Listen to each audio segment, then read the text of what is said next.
Hello friends, welcome to my channel. चलिए देखते हैं पीएससी प्रीलिम 2024 के लिए डेली क्यूज 12/12/2023।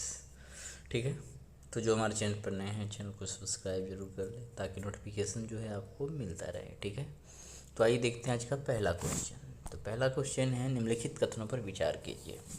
फिर है, अग्निबंध मिसाइल के संबंध में उपयुक्त कथनों में से कौन सा सही है। ठीक है, तो सही ढूंढना है। करैया अग्नि श्रृंखला की मिसाइल को पहला संस्करण है, लेकिन इसे integrated guided missile development programme के तहत विकसित नहीं किया गया। तो ध्यान देना है कि गलत हो जा रहा है, लेकिन हटाना है। इसे integrated guided missile development programme के तहत ही विकसित किया गया है, नहीं हटाना है, तब कथन सही होगा, बट गलत है। फिर है, इसका मुख्य उद्देश्य संभावित विरोधियों के खिलाफ निवारक के रूप में उपयोग करना है। तो कथन दो सही है। कर इसमें पारंपरिक लेकिन परमाणु हथियार ले जाने की क्षमता नहीं है। तो पारंपरिक भी है और साथ ही साथ परमाणु हथियार ले जाने की क्षमता भी है। ठीक है, तो नहीं है लिखा हुआ इसलिए गलत हो जाएगा। ठीक है, तो हुआ क्या, यहाँ पे पहला गलती है, दूसरा सही है, तीसरा गलती है। ठीक है, तो केवल एक सही ऑप्शन ही करेक्ट हो जाएगा। ठीक है, चलिए आगे देखते हैं। कराए अग्निबंध एक शॉर्ट रेंज की बैलिस्टिक मिसाइल SRBM, शॉर्टकट में बोलेंगे। ठीक है, शॉर्ट रेंज बैलिस्टिक मिसाइल, जिसे भारत ने अपनी अग्नि श्रृंखला की मिसाइलों के हिस्से के रूप में विकसित किया है। कराई अग्नि श्रृंखला की पहली मिसाइल है और इसे परमाणु पैलोड ले जाने में सक्षम रणनीतिक हथियार के रूप में डिजाइन किया गया है। कराई अग्निबंध मुख्य रूप से संभावित विरोधियों के खिलाफ रक्षा या प्रतिवारक के रूप में उपयोग के लिए है और इसे क्विक रिस्पॉन्स टाइम के लिए जाना जाता है। तो कथन दूसरा सही है। ठीक है, चलिए आगे देखते हैं। करैया integrated guided missile development programme के तहत अग्नि श्रृंखला की मिसाइलों का पहला संस्करण है, अतः कथन पहला सही नहीं है। काहे कि वहाँ पे गलती कर दिया था। अग्निबंध एकल चरण ठोस ईंधन वाली मिसाइल है। ठीक है, एकल चरण ठोस ईंधन वाली मिसाइल है, ये भी याद रखना है, जिसकी मारक क्षमता लगभग 700 से लगभग 1200 किलोमीटर है और यह 1000 किलोग्राम का पैलोड ले जा सकती है और इसे शॉर्ट रेंज की बैलिस्टिक मिसाइल बनाती है। कर इसमें पारंपरिक एवं परमाणु दोनों तरह के हथियार ले जाने की क्षमता है, अतः कथन तीसरा सही नहीं है। कर ठोस ईंधन प्रनोदन प्रणाली इसके परिचालन लचीलेपन को बढ़ाती है और प्रक्षेपण हेतु तैयारी के समय को कम करती है। ठीक है, चलिए आगे देखते हैं। चीन के बेल्ट एंड रोड इनिशिएटिव के संबंध में निम्नलिखित कथनों पर विचार कीजिए। कितने कथन सही है ये ढूंढना है। इसे 2013 में लॉन्च किया गया था और इसका उद्देश्य दक्षिण पूर्व एशिया, मध्य एशिया, खाड़ी क्षेत्र, अफ्रीका और यूरोप को भूमि तथा समुद्री मार्गों के नेटवर्क से जोड़ना है। तो ये पहला कथन तो सही है। भारत शुरू में इस परियोजना में शामिल हुआ, लेकिन संप्रभुता और पारदर्शिता के आधार पर वर्ष 2022 में इस परियोजना से पृथक हो गया। तो ध्यान देना है कि संप्रभुता और पारदर्शिता के आधार पर हमेशा इसका विरोध जरूर भारत करते रहता है, लेकिन इस परियोजना में कभी भारत शामिल नहीं हुआ है, इसलिए क्या होगा, ये दूसरा कथन गलत है, इसलिए केवल एक सही होगा, ऑप्शन ए करेक्ट हो जाएगा। ठीक है, चलिए आगे देखते हैं। चीन की बेल्ट एंड रोड पहल BRI वैश्विक कनेक्टिविटी और सहयोग को बढ़ाने के उद्देश्य से एक बहुआयामी विकास रणनीति का प्रतिनिधित्व करता है। इसे 2013 में लॉन्च किया गया था और इसका उद्देश्य दक्षिण पूर्व एशिया, मध्य एशिया, खाड़ी क्षेत्र, अफ्रीका और यूरोप को भूमि तथा समुद्री मार्गों के नेटवर्क से जोड़ना है, अतः कथन एक सही है। चलिए आगे देखते हैं। इस परियोजना को पहले वन बेल्ट वन रोड नाम दिया गया था, लेकिन चीनी प्रभुत्व के विपरीत अधिक खुली और समावेशी पहल को व्यक्त करने के लिए इसका नाम बदलकर BRI कर दिया गया। भारत संप्रभुता और पारदर्शिता के आधार पर इस परियोजना का विरोध करता है। भारत ने 2017 और 2019 में चीन द्वारा आयोजित BRI शिखर सम्मेलन का बहिष्कार किया है और शंघाई सहयोग संगठन SCO द्वारा जारी BRI संयुक्त बयानों का समर्थन नहीं किया है। भारत इस परियोजना में कभी शामिल नहीं हुआ, अतः कथन दूसरा सही नहीं है। चलिए आगे देखते हैं। डायल वर्टिकल माइग्रेशन के संबंध में निम्नलिखित कथनों पर विचार कीजिए। ठीक है, डायल वर्टिकल माइग्रेशन यानी कि DVM। DVM समुद्री जीवों द्वारा की जाने वाली एक समकालिक गति है जो अमूमन जो प्लांक्टन जैसे गहरे समुद्र के जीवों में देखी जाती है। तो जहाँ तक लग रहा है ये पहला कथन तो सही होना चाहिए। ठीक है, कर इस पैटर्न में गति करना इन जीवों के शिकारियों से बचते हुए भोजन खोजने में मदद करता है, जो एक रणनीतिक उत्तरजीविता युक्ति का प्रदर्शन करता है। दूसरा भी सही है। करे यह कार्बन डाइऑक्साइड को रोकने तथा वायुमंडलीय कार्बन सांद्रता विनियमन में सहायता करने में मदद करता है। तीसरा भी सही है, यहाँ पे ऑप्शन डी हो जाएगा करेक्ट। ठीक है, आगे देखते हैं। क्रोकोडाइल वर्टिकल माइग्रेशन डीवीएम समुद्री जीवों द्वारा की जाने वाली एक समकालिक गति है जो अमूमन जो प्लांक्टन जैसे गहरे समुद्र के जीवों में देखी जाती है, क्योंकि वे जल में लंबवत रूप से प्रवास करते हैं, रात्रि के समय सतह की ओर बढ़ते हैं तथा दिन के दौरान समुद्र में गहरे स्तर तक जाते हैं। अतः कथन पहला सही है। कर इस पैटर्न में गति करना इन जीवों को शिकारियों से बचते हुए भोजन खोजने में मदद करता है, जो एक रणनीतिक उत्तरजीविता युक्ति का प्रदर्शन करता है। अतः कथन दूसरा सही है। आगे है कि शाम के समय मैसोफाइलेजिक सतह यानी डीपर लेयर अथवा ट्वाइलाइट जोन से जीव एपिपेलेजिक जोन यानी ऊपरी सतह की सुरक्षा की ओर बढ़ते हैं और दिन के शिकारियों से बचते हुए सूक्ष्म फाइटोप्लैंक्टन को भोजन के रूप में ग्रहण करने के लिए अंधेरे का लाभ उठाते हैं। करा है यह समन्वित प्रवासन प्राकृतिक प्रकाश चक्रों से सूक्ष्मता से जुड़ा हुआ है, ग्रह के सबसे बड़े बायोमास प्रवासन के रूप में है, जो सभी महासागरों में प्रतिदिन होता है।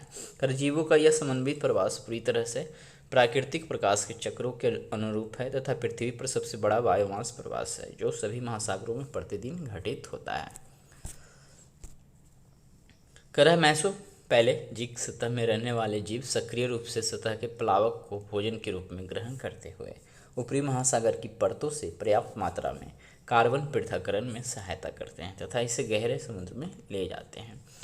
करह ट्विलाइट क्षेत्र के भीतर प्रवासी जीव जंतु खाद्य श्रृंखला में योगदान करते हैं, उपयोग किए गए कार्बन को अपने उत्पादक तक स्थानांतरित करते हैं। परिणाम स्वरूप कार्बन युक्त अवशिष्ट समुद्र तल में निक्षेपित हो जाता है, जो एक महत्वपूर्ण कार्बन सिंक का निर्माण करता है। यह कार्बन डाइऑक्साइड को ट्रैप करता है और वायुमंडलीय कार्बन सांद्रता विनियमन में सहायता करता है। कथन तीसरा सही है। चलिए आगे देखते हैं। हाल ही में समाचारों में देखा जाने वाला एम एक्शन सॉफ्ट क्या है? ठीक है, हाल ही में समाचारों में देखे जाने वाला एम एक्शन सॉफ्ट क्या है? तो ये आंसर हो जाएगा ऑप्शन ए, ग्राम पंचायतों से संबंधित एक mobile application. Option A correct हो जाएगा। ठीक है, आगे देखते हैं। करा एम एक्शन सॉफ्ट एक एंड्रॉयड आधारित ऐप है जो उपयोगकर्ताओं को पंचायतों द्वारा किए गए कार्यों की भौतिक प्रगति पर रिपोर्ट करने की अनुमति देता है। इस ऐप को पंचायती राज मंत्रालय द्वारा विकसित किया गया था अतः विकल्प ए सही है। पीएम जनमन योजना के संबंध में निम्नलिखित कथनों पर विचार कीजिए। तो पीएम जनमन एक सरकारी योजना है जिसका उद्देश्य आदिवासी समुदायों को मुख्य धारा में लाना है। इसमें वन उपज के व्यापार के लिए वन धन विकास केंद्रों की स्थापना, 1 लाख घरों के लिए ऑफ ग्रिड सौर ऊर्जा प्रणाली और सौर स्ट्रीट लाइट की स्थापना भी शामिल है।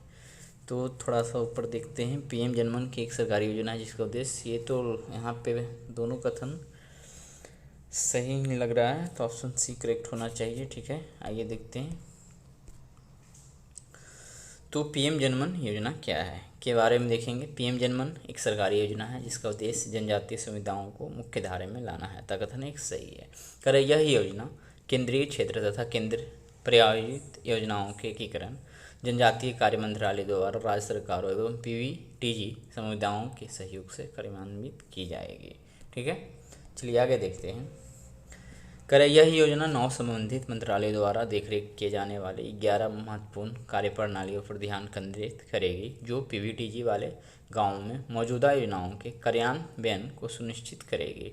कर इसमें पीएम आवास योजना के तहत सुरक्षित आवास, स्वच्छ पेयजल तक पहुंच, बेहतर स्वास्थ्य देखभाल, शिक्षा, पोषण, सड़क एवं दूरसंचार कनेक्टिविटी के साथ साथ अस्थायी आजीविका के अवसर सहित विभिन्न क्षेत्र शामिल हैं। ठीक है, चलिए आगे देखते हैं। कराइश योजना में वन उपज के व्यापार के लिए बंधन विकास केंद्रों की स्थापना, 1 लाख घरों के लिए ऑफ ग्रिड सौर ऊर्जा प्रणाली तथा सौर स्ट्रीट लाइट की व्यवस्था शामिल है। तथा कथन दूसरा सही है। कराइश योजना से पीवीटीजी के साथ भेदभाव एवं उनके बहिष्कार के विविध व प्रतिच्छेदन रूपों का समाधान कर राष्ट्रीय एवं वैश्विक विकास में उनके अद्वितीय व मूल्यवान योगदान को मान्यता और महत्व देकर पीवीटीजी के जीवन की गुणवत्ता तथा कल्याण में वृद्धि होने की उम्मीद है। ठीक है, तो आज देखते हैं आगे। कह निम्नलिखित कथनों पर विचार कीजिए। मानवाधिकारों की सार्वभौम घोषणा को वर्ष 1950 में अपनाया गया था, नहीं 1948 में अपनाया गया था। ठीक है, राष्ट्रमंडल मानवाधिकार पहल संयुक्त राष्ट्र के तत्वाधान में कार्य करती है। तो ध्यान देना है कि राष्ट्रमंडल के तत्वाधान में जो है मानवाधिकार आयोग है जो काम नहीं करता। ये क्या है, गैर सरकारी संगठन है, स्वतंत्र रूप से काम करता है। तो यहाँ पे दोनों में से कोई कथन नहीं सही है, तो ऑप्शन डी क्या हो जाएगा, करेक्ट हो जाएगा। ठीक है, तो आइए देखते हैं यहाँ पे। कह रहा है प्रत्येक वर्ष 10 दिसंबर को पूरे विश्व में मानवाधिकार दिवस मनाया जाता है। इसी दिन संयुक्त राष्ट्र महासभा ने वर्ष 1948 में मानवाधिकारों की सार्वभौम घोषणा को अपनाया था। अतः कथन एक सही नहीं है। यूडीएचआर ने मानव के दृष्टिकोण और राज्य एवं व्यक्ति के बीच संबंध दोनों के संदर्भ में सम्मान्य बुनियादी का एक सेट स्थापित किया है। राष्ट्रमंडल मानवाधिकार पहल एक स्वतंत्र अंतर्राष्ट्रीय गैर सरकारी संगठन है जो पूरे राष्ट्रमंडल में मानवाधिकारों की व्यवहारिक प्राप्ति की दिशा में कार्य कर रहा था। कथन 2 सही नहीं है, ये भी नहीं सही था। अरे लगता कुछ गलती बता, अच्छा ठीक है, दोनों सही नहीं था। आइए, CHRI के अनुसंधान, वकालत, क्षमता निर्माण और गतिशीलता प्रयासों का उद्देश्य जागरूकता बढ़ाना तथा मानवाधिकारों के उल्लंघन के लिए जवाबदेही की मांग करना है। नीति सुधारों एवं साक्ष्य आधारित हस्तक्षेप पर बल देना व अशिक्षित लोगों की आवाज़ बनकर समुदायों को सशक्त बनाना है। ठीक है, तो आइए देखते हैं आज का अगला क्वेश्चन। अगला क्वेश्चन है वेस्ट बैंक के संबंध में निम्नलिखित कथनों पर विचार कीजिए। कर इसमें पश्चिमी मृत सागर, डेड सी का एक बड़ा भाग शामिल है। कर अरब इजराइल युद्ध 1948 के बाद इस पर इजराइल ने कब्जा कर लिया था। कितने सही है बताना लिया था, लेकिन वर्ष 1967 के 6 दिवसीय युद्ध के दौरान जॉर्डन ने इस पर वापस नियंत्रण प्राप्त किया और तब से इस पर नियंत्रण बनाए रखा है। तो ध्यान देना है कि जॉर्डन ने दोबारा इस पर कब्जा जरूर किया था, लेकिन फिर से इजराइल कब्जा कर लिया, तब से फिर वो इजराइल के पास ही हैं। इस कारण से क्या है, दूसरा गलत हो जा रहा है, पहला सही है। कर यह इजराइल तथा जॉर्डन के बीच स्थित है, तो ये सही है। तो केवल ऑप्शन बी 1 और 3 सही है। आइए डिस्क्रिप्शन देख लेते हैं। क्या कर रहा है, वेस्ट बैंक पश्चिम एशिया में एक भूमि आवद्ध क्षेत्र है। इसमें पश्चिमी मृत सागर का एक बड़ा भाग भी शामिल है। अतः कथन एक सही है। कर अरब इजराइल युद्ध 1948 के बाद इस पर जॉर्डन ने कब्जा कर लिया था, लेकिन वर्ष 1967 के 6 दिवसीय युद्ध के दौरान इजराइल ने इस पर वापस नियंत्रण प्राप्त किया और तब से इस पर नियंत्रण बनाए रखा है। अतः कथन दूसरा सही नहीं है। कर यह इजराइल तथा जॉर्डन के बीच स्थित है। अतः कथन तीसरा सही है। चलिए आगे देखते हैं। थोक मूल्य सूचकांक के संबंध में निम्नलिखित कथनों पर विचार कीजिए। यह थोक व्यवसायों द्वारा अन्य व्यवसायों को थोक में बेची और व्यापार की जाने वाली वस्तुओं की कीमतों में बदलाव को मापता है। ठीक है, फिर है यह वाणिज्य और उद्योग मंत्रालय के आर्थिक सलाहकार कार्यालय द्वारा प्रकाशित किया जाता है। तो ये सही है, ये सही है। तीसरा कि अखिल भारतीय WPI के लिए आधार वर्ष को हाल ही में संशोधित कर वर्ष 2022 कर दिया, नहीं 2004-5 जो था उसको 2017 में क्या कर दिया गया था, आधार वर्ष 2011-12 कर दिया गया था, तभी भी वही है।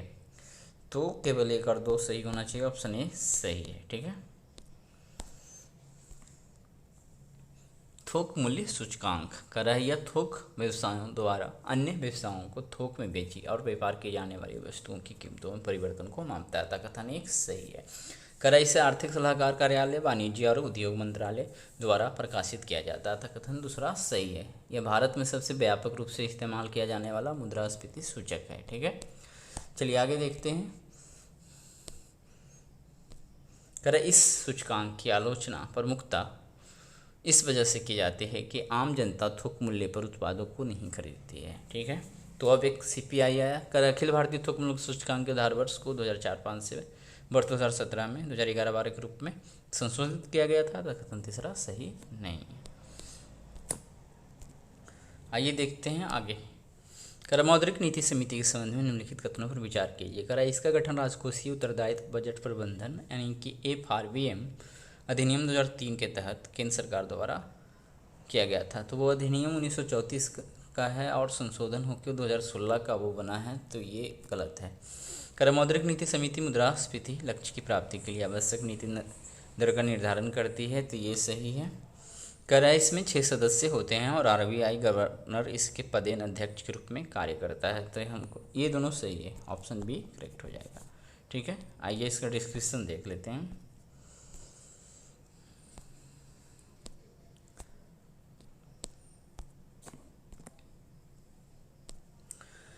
मौद्रिक नीति समिति शुरुआत संशोधित वर्ष 2016 में RBI अधिनियम 1934 की धारा 45 ZB के तहत केंद्र सरकार के पास 6 सदस्यीय मौद्रिक नीति समिति के गठन का अधिकार है, अतः कथन पहला सही नहीं है। उद्देश्य क्या है? मौद्रिक नीति समिति मुद्रास्फीति लक्ष्य की प्राप्ति के लिए आवश्यक नीति दर का निर्धारण करती है, अतः कथन दूसरा सही नहीं है। नीति दर का निर्धारण करती है, कथन दूसरा सही नहीं है। संरचना क्या है? धारा 45 ZB के अनुसार MPC में 6 सदस्य होंगे। पदेन अध्यक्ष, अच्छा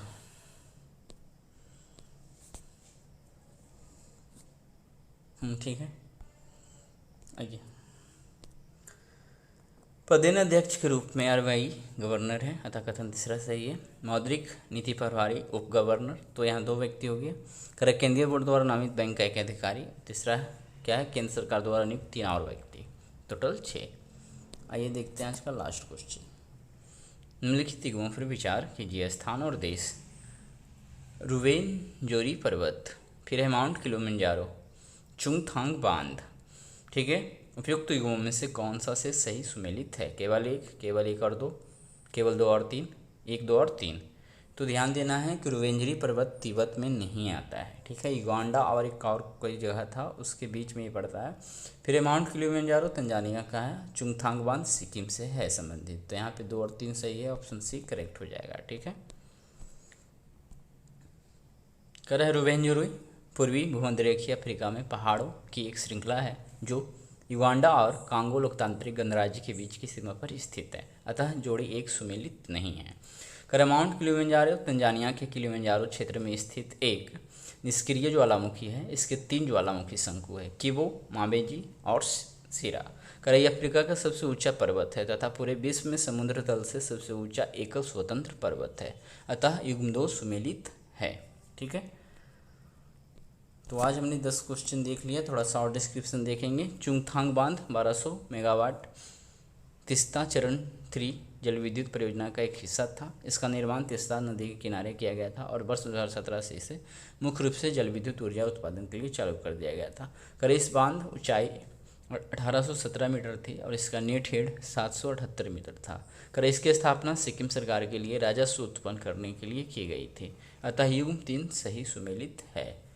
ठीक है।